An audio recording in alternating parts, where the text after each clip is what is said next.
Have you ever heard of the Women's Army Corps, or the WAC? Well, if you have, then you should learn about its first director, Oveta Culp Hobby, who had a very eventful and impactful life. Oveta Culp Hobby was born on January 19, 1905 in Killeen, Texas, to Isaac William Culp and Emma Elizabeth Hoover.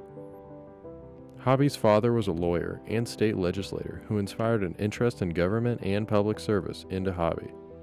As a child, she would visit her father's office daily and reportedly read the congressional record around age 10. She graduated from Temple High School and attended classes at what is now known as the University of Mary Hardin Baylor for 2 years.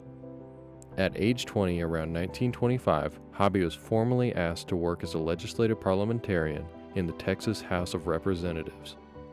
During this time, she attended law classes, helped organize the National Democratic Convention in Houston in 1928, worked on Thomas T. Canale's U.S. Senate campaign, and ran for Texas state legislator.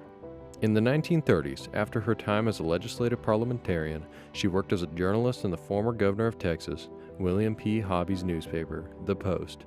Hobby eventually rose to executive vice president of The Post, and in 1937 wrote and published a book called Mr. Chairman about parliamentary procedure.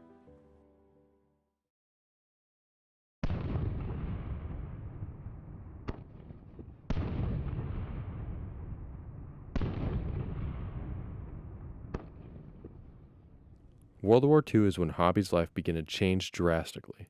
From 1941 to 1942, she served as the head of the Women's Interest Section in the War Department Bureau of Public Relations, laying the groundwork for women to participate in the war.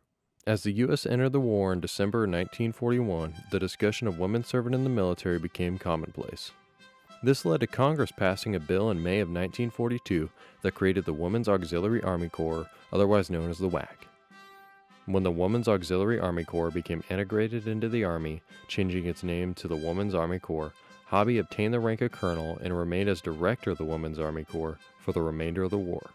For her effective supervision of the Women's Army Corps and dedication, Hobby was awarded the Distinguished Service Medal by the Army in January 1945, making her the first ever woman to receive this award.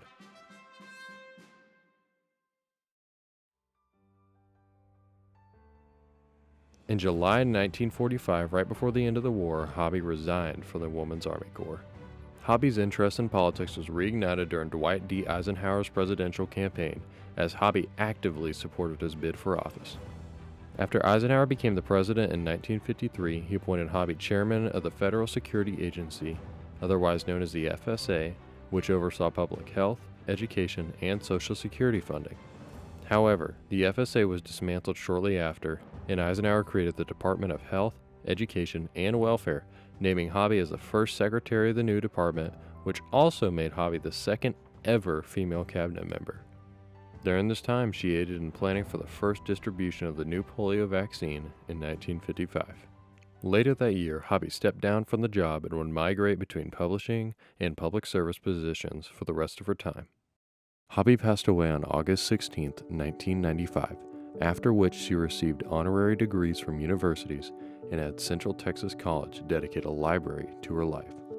Hobby received many awards throughout and after her life for her dedication to the nation and feats of public service. Hobby was inducted into the Texas Women's Hall of Fame in 1984, and the U.S. Post Office honored Hobby's achievements in 2011 with a commemorative stamp. Hobby changed many people's lives and altered the United States' view on women in the military, ultimately leading to many positive changes throughout our country.